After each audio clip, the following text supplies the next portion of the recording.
আসসালামু আলাইকুম রহমতুল্লাহি বারাকাতুহু। সুপ্রিয় শিক্ষার্থীবৃন্দ, আশা করি সবাই ভালো আছো। তোমাদের ইতিমধ্যে দুইটা পরীক্ষা হয়ে গেছে। আশা করি অনেকের পরীক্ষা ভালো হয়েছে, অনেকের একটু প্রবলেম হবে, এটা স্বাভাবিক। আমরা পরবর্তী যে পরীক্ষা দেব ম্যাথামেটিক্স পরীক্ষা, ম্যাথামেটিক্স 2 এর অতি সংক্ষিপ্ত, সংক্ষিপ্ত এবং রচনা তিনটা আলাদা আলাদা পার্টে আমি সাজেশান এবং অঙ্কগুলো করে দিব। আমার যে সাজেশান আছে সেটার অঙ্কগুলো আমি এখন সলভ করে দিচ্ছি। 1 নম্বর অঙ্ক ছিল x square minus x minus 1 x plus 1 whole square into x square plus 1। যদি এই ধরনের কোনো অঙ্ক আসে, তোমাকে 2 মার্কের জন্য বলে, তোমাকে বুঝে নিতে হবে এটা ইজ ইকুয়াল টু বা ইজ ইকুইভ্যালেন্ট টু এ ভাগ। প্রথমে আমরা কয়টা পার্ট আছে সেই পার্ট অনুসারে আমরা এ বি সি দেব। সেক্ষেত্রে আমাকে প্রথমে দেখতে হবে এখানে হোল স্কোয়ার আছে। যখন হোল স্কোয়ার থাকে তখন একটা পার্ট এটা আলাদা হয়। দ্বিতীয় পার্টে b x plus 1 whole square এই একটা পার্ট হয়। যখন নিচের ভিতরে এক্স স্কোয়ারটা ভিতরে হয় তখন সেই ক্ষেত্রে বির পরে কি আসে, সি আসে, তাহলে সি এক্স প্লাস ডি হয় ভাগ এক্স স্কোয়ার প্লাস 1 হয়। এটা হচ্ছে একটা অঙ্ক, এটা অ্যান্সার। এটা 1 নম্বর প্রশ্নের। অথবা দেওয়া ছিল আমাদের প্রশ্নে আরেকটা অথবা। তো সেক্ষেত্রে ছিল হচ্ছে 2x প্লাস বা মাইনাস 1 ছিল আমার সাজেশানে, x square minus 4 into x square ছিল। এখানে ইকুইভ্যালেন্ট যখন করব তখন আমরা খেয়াল করব যে যেহেতু এটা এক্স স্কোয়ার মানে 2 বার, এটাকে আমরা একটু আগে লেখার চেষ্টা করি। তাহলে এক্স প্লাস বি ভাগ এক্স স্কোয়ার, এটা কার মতো? এইটার মতো, এই যে হোল স্কোয়ারের মতো, এটা কিন্তু একই জিনিস। যোগ এক্স স্কোয়ার মাইনাস 1 মানে কিন্তু দুইটা পার্ট আছে, খুব খেয়াল। এরকম দিলে কিন্তু মনে করে না এটার মতো ভিতরে স্কোয়ার আছে তাই দেবো, তা না। আগে দেখব যে এটা প্লাস মাইনাস করা যায় কি না। যদি এমন হয় যে এটা সূত্রে পড়ে যায়, কী সূত্র? X minus 2 into x plus 2 সূত্র পড়ে গেছে, এরকম যদি হয় তাহলে অবশ্যই দুটাকে ভেঙে দিতে হবে আলাদা আলাদা। তাহলে সি ভাগ এক্স প্লাস 2 একটা এবং ডি ভাগ এক্স মাইনাস 2 একটা, এটা একটা অ্যান্সার। এটা দুজন মানে একের অথবা। 2-এ আমি একটা সাজেশান দিয়েছিলাম ই টু দি পাওয়ার এক্সের ধারাটি। যখন ই টু দি পাওয়ার এক্সের ধারা চাই তখন অবশ্যই খেয়াল করে প্রথমে একটা 1 থাকবে মনে রাখার জন্য। পরবর্তী ভাগ, ধরো ভাগ কিছু একটা আছে, তাহলে উপরে এক্স আছে মানে এখানে একটা এক্স আছে, নিচে ফ্যাক্টোরিয়াল 1 যোগ এক্স যেহেতু পরেরটা এক্স স্কোয়ার ভাগ ফ্যাক্টোরিয়াল 2, যত পাওয়ার সেটাই ফ্যাক্টোরিয়াল, যোগ এক্স কিউব ভাগ factorial 3 dot dot dot dot dot dot infinity. এই একটা। যদি এরকম থাকে যে শুধু ই মানে ই টু দি পাওয়ার 1 একই জিনিসই, তার মানে এর মাথায় কত আছে? 1 আছে, অর্থাৎ এক্সের জায়গায় কী হবে এখন? শুধু 1 হয়ে যাবে। তাহলে 1 তো আছেই, যোগ এক্সের জায়গায় 1 ভাগ ফ্যাক্টোরিয়াল 1 যোগ 1 স্কোয়ার মানে 1ই ভাগ ফ্যাক্টোরিয়াল 2 যোগ এটা 1 ভাগ factorial 3 dot dot dot dot infinity. যদি এখানে ই টু দি পাওয়ার এক্সের জায়গায় যদি এ টু দি পাওয়ার এক্স হয়, এরকম যদি কোনো প্রশ্ন থাকে যে এ টু দি পাওয়ার এক্স আছে, তখন আমরা কী করব? সেম অঙ্কই, এই এক্সের এই সারিটাই থাকবে, শুধু একটা অতিরিক্ত লগ আসবে। এটা এ হওয়ার কারণে, এটা ধ্রুবক মানের জন্য এটা কী আসবে? লগ আসবে, অর্থাৎ 1 প্লাস এক্স ভাগ ফ্যাক্টোরিয়াল 1। আমি আবারও বলছি, এই যে এক্স ছিল এটা এক্স আছে, বাট এ থাকার জন্য কী হবে? একটা অতিরিক্ত লগ ই বেজের এ লাগবে, যোগ এখানে কোনো স্কোয়ার নাই, তাই এখানে স্কোয়ার নাই, এখানে দ্বিতীয়বার স্কোয়ার আছে, ফ্যাক্টোরিয়াল 2 আছে, তাই এখানেও যে লগটা হবে সেই লগ ই বেজের এ, তার উপরে এটাও স্কোয়ার হবে, যোগ এক্স কিউব যদি দিই আমি এক্স কিউব ভাগ ফ্যাক্টোরিয়াল 3 দেই, তাহলে এখানে কী হবে? ওই লগ দিয়ে ই বেজ এ দিয়ে কিউব হবে dot dot dot dot infinity. যদি কোনো ছাত্র দুর্বল হয় এটা অফ রাখতে পারো, তবে এই দুটো অবশ্যই তোমরা জেনে নিবা। যা বললাম একটু চেষ্টা করবা, ইনশাল্লাহ সহজ আছে। 3 নম্বর অঙ্কে যেটা আছে তৃতীয় অধ্যায়ের যে a plus x to the পাওয়ার 21 বা 21, এটার কী চায়? সাধারণ পদ চায়। এটা খুবই ইম্পর্টেন্ট প্রশ্ন। এভাবে না এসে এ প্লাস বি টু দি পাওয়ার 21 হতে পারে। তো এটা খুবই সহজ। সাধারণ পদ ইজ ইকুয়াল টু, সাধারণ পদ যখন বলে তখন পাওয়ারটা আগে হয়, তাহলে পাওয়ার কত? 21 সি। এটার যেহেতু সাধারণ পদ বলতে আমরা কি বুঝি? আর প্লাস 1তম পদ। সাধারণ পদ বলতে কী বোঝায়? আর প্লাস 1তম পদ। এই জন্য এখানে কি হবে? আর হবে। আর এখানে প্রথম পদ কী আছে? প্রথম পদ আছে এ যেহেতু, তাই এর মাথায় হবে 21 মাইনাস আর, এবং এই পরের যেটা আছে দ্বিতীয় পদটা আছে এটা হচ্ছে এক্স, তাই এক্সের পাওয়ার হবে শুধু আর। আবারও বলছি, এটা নিয়ে লেখার নিয়ম হচ্ছে এর পাওয়ার মানে এখানে কত আছে সর্বোচ্চ পাওয়ার সি আর। আর বলতে এই যে আর প্লাস 1 যে ছিল, অর্থাৎ আর প্লাস 1 মানে এখানে আরটা নেব আমরা, এখানে আর যাবে। আর এটা বিয়োগ এটা পরবর্তী কী হবে? এটা হবে তখন 21 মাইনাস আর হবে, আর এই এক্সের উপরে কি হবে? শুধু এই আরেরটা হবে। আশা করি বুঝতে পেরেছ। যদি এই ধরনের একটা প্রশ্ন তুই ভিন্ন করে দিই যে a plus x to the power n এর সাধারণ পদ মানেই কিন্তু আর প্লাস 1তম পদ, তখন আমরা কি করব?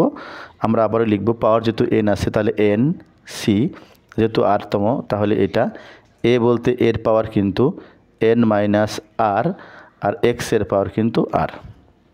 আবার বলছি, যদি এ প্লাস বি হতো তখন কি হতো? সাধারণ পদ আর প্লাস 1তম পদ ইজ ইকুয়াল টু, যদি এখানে মাথায় এন থাকতো, যদি এখানে 20 থাকতো, সে কথার কথা 20, তাহলে কী হতো? 20 C r a to the power 20 minus r into b to the power r হতো অ্যান্সার। আশা করি বুঝতে পেরেছ। 3 নম্বর প্রশ্নটা খুবই সহজ। এরপরে আমরা চলে যাচ্ছি 4 নম্বর প্রশ্নে। কী লেখা আছে? 4 নম্বর আমার প্রশ্নে ছিল, সাজেশনে ছিল F of x equal to 1 minus x ভাগ 1 প্লাস এক্স, এবং সেক্ষেত্রে বলছে এফ অফ কস থিটা বের করলে কত হবে? তো আমরা লিখি 1 minus cos theta divided by 1 plus cos theta. আমরা জানি যে একটা সূত্র জানি আমরা, কি সূত্র? 1 minus cos 2 theta is equal two 2 sine square theta ভাগ থিটা। যখন এখানে 2 থিটা থাকে তখন থিটা হয়।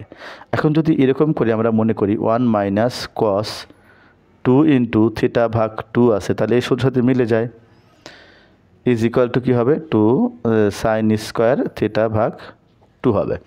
তাহলে যেহেতু 1 মাইনাস কস থিটা আছে, তাহলে কী হবে উপরে? 1 মাইনাস কস 2 ইন্টু থিটা ভাগ 2 লেখা যায়। তাহলে এটার থিটাও ঠিক থাকে, 2 কেটে গেলে, আবার এই সূত্রটাও মেনে চলে। নিচে আছে 1 প্লাস কস 2 ইন্টু থিটা ভাগ 2। আবার আমরা এটাও জানি যে 1 মাইনাস কস 2 মানে 2 সাইন স্কোয়ার থিটা, তাহলে 2 সাইন স্কোয়ার থিটা ভাগ 2। নিচে আসছে যখন এটা মাইনাসের সূত্র হয় তখন সাইন স্কোয়ার, যখন প্লাস হয় তখন হয় কজের সূত্র, 2 কজ স্কোয়ার থিটা ভাগ 2। তাহলে 2 কেটে গেছে। এখন এখানে দেখো লেখা আছে উপরে সাইন স্কোয়ার, নিচে কজ স্কোয়ার, তার মানে কি? tan স্কোয়ার থিটা ভাগ 2। এটাই প্রমাণিত বা অ্যান্সার। তাহলে দেখো এটা 4 নম্বরটা আমাদের হয়ে গেছে। এরপরে 5-এ আমরা দিয়েছিলাম প্রশ্ন, কি দিয়েছিলাম? 5 নম্বরে লিমিট এক্স টেন্স টু 0 হলে উপরে যদি tan x হয়, নিচে যদি x হয়, তাহলে তার মান কত হবে? 1 হবে। এটা একটা অ্যান্সার। এ ধরনের প্রশ্ন থাকতে পারে। এরকম প্রশ্ন কিন্তু থাকতে পারে, এটা একটা অ্যান্সার। এরপরে আমরা যদি দেখি লিমিট এক্স টেন্স টু 0, এ ধরনের প্রশ্ন থাকে এক্স ভাগ 2x প্লাস 1। তাহলে যদি এখানে 0 থাকে তুমি কি করবা? সরাসরি এই মানটা, লিমিটের এক্সের মানটা বসিয়ে দাও। তাহলে কি হবে? উপরে 0 হবে, নিচে 2 ইন্টু 0 প্লাস 1 হবে। নিচে তার মানে কি? নিচে কিন্তু 1 থাকছে, ফলে এই মানটা কি হবে না? ইনফিনিটি আসবে, অর্থাৎ 0 ভাগ 1 মানে 0, এটা অ্যান্সার আসবে। আর যদি এমন হয়, এরকম প্রশ্ন থাকে আরেকটা এরকমভাবে যে limit x tends to infinity থাকে, আর বলতেছে যে এক্স ভাগ 2x প্লাস 1। এখানে কিন্তু তুমি সরাসরি ইনফিনিটি বসাতে পারবা না, কারণ ইনফিনিটি বসালে কি হবে? উপরে ইনফিনিটি হয়ে যাবে, তাকে 1 দিয়ে ভাগ করতে যা কখনোই সম্ভব নয়। এই জন্য আমরা কী করি? এক্ষেত্রে আমরা বলি যে এক্সটা উপরে রেখে দিলা, আর নিচে তুমি কি করলা?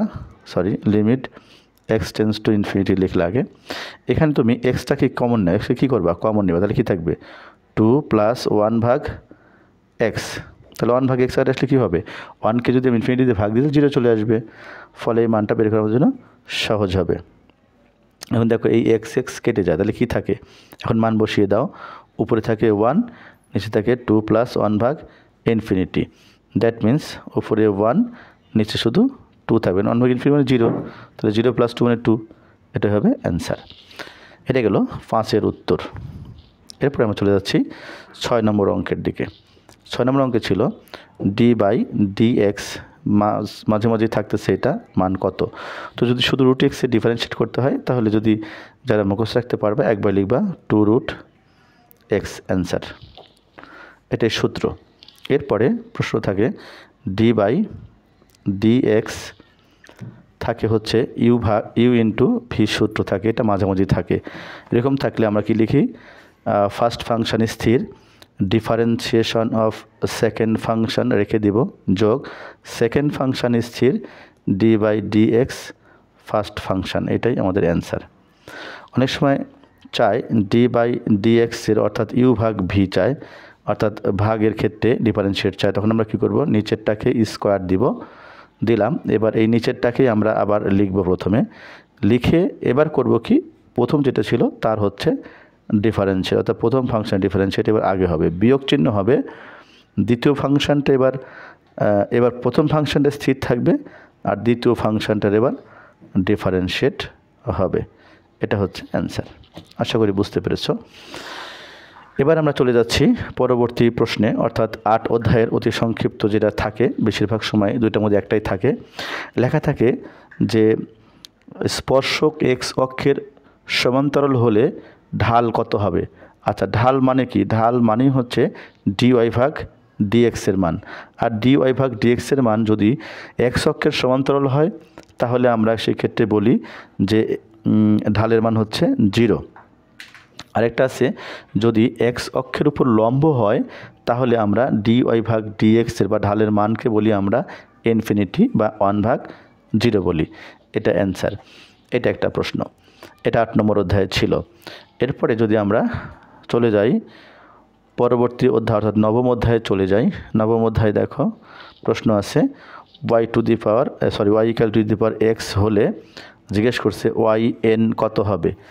অর্থাৎ একবার ডিফারেন্সিয়েট করলে কি হয়? এটাকে ডিফারেন্স করলে y1 = e⁻x কিন্তু হবে।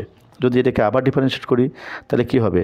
y2 = e⁻x হবে, এবং n বার করলেও এর মান e⁻x হবে। এটাই হচ্ছে অ্যান্সার। এরপরে দেখো পরবর্তী যে প্রশ্নটা আছে, এই ধরনের আরেকটা প্রশ্ন পরীক্ষায় আসে, y = e⁻mx আসে। সেক্ষেত্রে কী করবা? y1 = e⁻mx হবে, অর্থাৎ এর পার যাও থাকবে কেন ওইটাই ডিফারেন্সিয়েট হবে আবার, কিন্তু এই mxটা তো আর x না, তাই একে কী করতে হয়? আবার ডিফারেন্সিয়েট করতে হয়, যার মান আসবে হচ্ছে m। কিন্তু তাহলে আমরা একটু ছোটো করে দিচ্ছি বা একবারে করি, e⁻mx ইন্টু এটা করলে আবার কী আসবে? একটা m আসবে, কারণ mx এ ডিফারেন্সিয়েট করলে mই থাকবে, m ধ্রুবক, আর x করলে 1 আসবে, তাই এটাই আসবে। তাহলে একবার 1 করলে একবার কিন্তু একটা m আসে। যখন আমি 2টা করব, তাহলে এরকম আর একটা m পাওয়া যাবে। তার মানে কী হবে? m² e⁻mx mxই থাকবে। যদি আমি 3 বার করতাম, তাহলে কী আসতো? এবার m³ হইতো, আর e⁻mx mxই হতো। ঠিক একইভাবে yn করলে কিন্তু এই m এর পাওয়ার n আসবে, মানে n সংখ্যক হবে, এবং e⁻mxই হবে। এটাই হচ্ছে অ্যান্সার। আশা করি বুঝতে পেরেছো। পরবর্তী 10 নম্বর অধ্যায়ে দিকে আমরা যাচ্ছি। ইউ এর মান লেখা আছে tan ইনভার্স লেখা আছে, y/x লেখা আছে, যাকে বলছে আমাকে del u/del x করতে বলছে। তখন কি করব? যদি এটা সূত্র ডাইরেক্ট আমরা সূত্র ফেলবো, 1/1 + x²। tan এর সূত্র কি? tan এর d/dx এর tan ইনভার্সের সূত্র হচ্ছে 1/1 + x²। তাহলে এই সূত্র, তাহলে x বলতে কি বোঝাচ্ছে? এখানে x বলতে y/x আছে, তাহলে y/x বলতে কি? y/x কিন্তু তার কি হোল স্কয়ার, যেটাকে আমি x মনে করছি সেটা তো আর x না, তাই এটাকে আবার কী করতে হবে? ডিফারেন্সিয়েট করতে হবে, অর্থাৎ y/x লিখতে হবে। এবার দেখো এখানে কি আছে, এটা কিন্তু ভেঙে দিলাম, 1 + y² x² ইন্টু এটাকে করলে কি হবে? যখন x এর সাপেক্ষে x করি, যখন নিচে থাকে সেটা কিন্তু x² হয়, আর তার সাথে একটা মাইনাস হয়ে যায়, -y/x²। আমি শর্ট নিয়ম বলছি, কিন্তু যদি x নিচে থাকে তাহলে তার সামনে মাইনাস হবে, x² হবে। তো আমরা দেখছিলাম যে 1/1 প্লাস এক্স স্কোয়ার এই সূত্র অনুসারে 1/1 প্লাস এক্স স্কোয়ার আমরা দিলাম, যাকে আমরা এক্স মনে করছিলাম আসলে এক্স না, তাকে আমরা ডিফারেন্সিয়েট করলাম y/x হলো। এখন আমি বলছি একে ডিফারেন্সিয়েট করলে কী হবে, যদি এক্সের সাপেক্ষে করি আর এক্স নিচে থাকে তাহলে এই ধরনের ক্ষেত্রে নিচে থাকলে একটা মাইনাস হয়, আর এখানে যদি 1 থাকে মানে x⁴ আছে তাহলে এটা 2 হয়ে যাবে, অর্থাৎ একটা পাওয়ার বাড়বে। তো এই ক্ষেত্রে আমরা কী করবো, এটাকে লসাগু করবো। উপরে দেখো এখানে একটা লসাগুর সুযোগ আসছে তোমাদের, তাহলে এক্স স্কোয়ার লসাগু করলা, এখানে কী হলো, তাহলে এক্স স্কোয়ার যোগ ওয়াই স্কোয়ার হলো। আর এখানে কী আছে, মাইনাস কী আছে উপরে ওয়াই, নিচে এক্স স্কোয়ার আছে কিন্তু। সো এবার দেখো তুমি যে এবার এই এক্স স্কোয়ারটা উপরে দেওয়া যায়, তাহলে তুমি লেখো এক্স স্কোয়ার ভাগ x square plus y square. আর এখানে আছে কি বলো, মাইনাস ছিল, এটাকে আমি সামনে দিলাম মাইনাস ইন্টু ওয়াই ভাগ এক্স স্কোয়ার আছে। তো এবার দেখি এক্স স্কোয়ার কেটে যাচ্ছে, থাকবে মাইনাস উপরে ওয়াই, নিচে x square plus y square. এটাই কিন্তু তোমার অ্যান্সার। এটা কিন্তু 2 মার্কের জন্য খুবই ইম্পর্টেন্ট প্রশ্ন। এই অধ্যায়ের 2টা অঙ্ক খুবই আসে, এই একটা আছে, আরেকটা আছে হচ্ছে ইউইজিক্যাল টু লগ দিয়ে। অর্থাৎ দেখো একটা প্রশ্ন আছে ইউইজিক্যাল টু লগ ব্র্যাকেটে x square plus y square, এই একটা অঙ্ক আছে। তো কী করবে, এখানে যখন তোমরা ডেল ইউ ভাগ ডেল ওয়াই করে দিবা তখন কী হবে, এটা লগ থাকার কারণে কী হবে 1/x স্কোয়ার, তা লিখলাম, কিন্তু যাকে এক্স মনে করছি পুরোটা সেটা এক্স না, তাই কী করতে হবে, এটাকে আবার d/dx এর সাপেক্ষে, সরি এটা যেহেতু ওয়াই লেখা আছে তাই এখানে d ভাগ dy কিন্তু হবে, আর x square plus y square কিন্তু হবে। সো এক্ষেত্রে কী হবে, 1/x স্কোয়ার প্লাস ওয়াই স্কোয়ারই আছে। আর এখানে দেখো x square plus y square থাকার জন্য এখানে যেহেতু ওয়াইয়ের সাপেক্ষে তাই এক্স এখানে কি ধ্রুবক মান, আর এখানে যেহেতু ওয়াই আছে সেটা চলক, তাকে ডিফারেন্সিয়েট করব। তাহলে প্রথমটা কী হয়ে যাবে 0 হয়ে যাবে, দ্বিতীয়টা কী যাবে 2y হয়ে যাবে। ফলে মান থাকবে কি দেখো, উপরে শুধু 0 হারা যাবে, 2y থাকবে, তাহলে উপরে 2y, নিচে হচ্ছে x square plus y square. এটা হলো আমাদের অ্যান্সার। এটা আমাদের 10 অধ্যায় শেষ হলো, 11 অধ্যায় শেষ হলো, না 10 অধ্যায়। এবার 11 অধ্যায় চলে যাচ্ছি আমরা। 11 অধ্যায় কী আছে, ইন্টিগ্রেশন চিহ্ন দিয়ে আছে হচ্ছে ই স্কোয়ার নিচে হচ্ছে 1 dx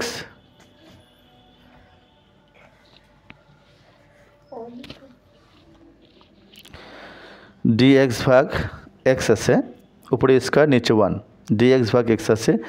যদি আমরা এটাকে কি করি, আমরা যদি ইন্টিগ্রেশন করি তাহলে তুমি জানো যে এটা কী আসবে, লগ এক্স আসবে একটা, তো লগ এক্স আসছে। এবার মান কী আছে উপরে, উপরে আছে হচ্ছে স্কোয়ার, নিচে আছে 1। এবার তোমরা মান বসায় দাও, তাহলে লগ স্কোয়ার মাইনাস, যেহেতু মিনিমাম মান বিয়োগ করতে হয় তাহলে লগ 1। তাহলে এখানে যেহেতু লগের পাওয়ার আছে আবার 2, লগের সামনে যেটা আছে তার সাথে 2 আছে, তার পাওয়ারটা সামনে আসবে, তাহলে 2 লগ ই, আর লগ 1-এর মান সম্ভবত 0 হয়। এ হচ্ছে অ্যান্সার। এরকম করে আরও কিছু অঙ্ক থাকতে পারে তোমাদের, যেমন হচ্ছে ইন্টিগ্রেশন অফ উপরে a নিচে b dx ভাগ x। একে ইন্টিগ্রেশন করলে কি হবে, আমরা আবারও জানি এটা হবে লগ x। যেহেতু এই মানটা দেওয়া আছে, উপরের মান হচ্ছে a, নিচের মান b, মানটা যদি আমরা বসায় দেই তাহলে হবে log a minus log b হবে। সেক্ষেত্রে আমরা জানি যদি লগ কমন নেই তাহলে লগ a ভাগ b হবে, এটাই হবে অ্যান্সার। তো ধন্যবাদ। আরেকটা প্রশ্ন আছে, খুব শর্ট একটা অঙ্ক আছে, আমি এখানেই করে দিচ্ছি তোমাদের, ছোট্ট একটা অঙ্ক। এই ধরনের অঙ্কের মান বের করা থাকে, আমরা জানি 3i minus 4j plus 5k, এর রাশির অনেক সময় মান চায়, কী চায়, মান চায়। তখন আমরা কী করব, যদি এ ভেক্টর মনে করি, আমরা এটাকে এ ভেক্টর ধরি, তাহলে a is equal to root over, এটা হবে রুট ওভার মানে এই যে যা শখ আছে আয়ের শখ তার 3 স্কোয়ার, এটা যে শখ আছে -4, তাহলে যোগ হবে, মাঝে কিন্তু যোগ চিহ্ন হবে সবসময়, -4 স্কোয়ার যোগ 5 স্কোয়ার, দ্যাট মিন্স রুট ওভার হচ্ছে 9 যোগ 16 যোগ 25, এই হলো মোট 25 রুট ওভার 50, এটা হচ্ছে অ্যান্সার। ধন্যবাদ সবাইকে অতি সংক্ষিপ্ত উত্তরগুলো দেখার জন্য। সবাইকে আবারও ধন্যবাদ জানিয়ে শেষ করছি। আসসালামু আলাইকুম ওয়া রাহমাতুল্লাহি ওয়া বারাকাতুহু।